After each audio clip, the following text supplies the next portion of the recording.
કે marketing yard બંધ કરી દઈએ, હડતાલ ઉપર વેપારી ઉતરી જાય તો અહીંયાથી ખેડૂતો ઉભા થઈ જશે.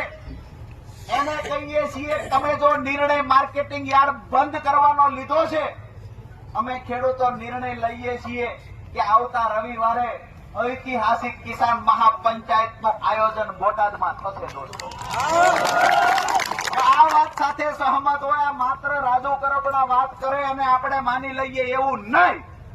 આ વાત સાથે સહમત હોય બે હાથ ઊંચા કરીને હાથ રોકો. રવિવારે ખેડૂત મહાપંચાયત બોટાદમાં કરીશું.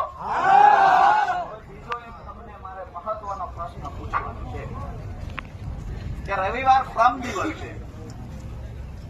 આજથી જ આપણે અહીંયા બેસી રહેવું જોઈએ કે શ્રમ દિવસ ભેગું થવું જોઈએ? આવું તમારી ઉપર છોડું, તમને પૂછું છું.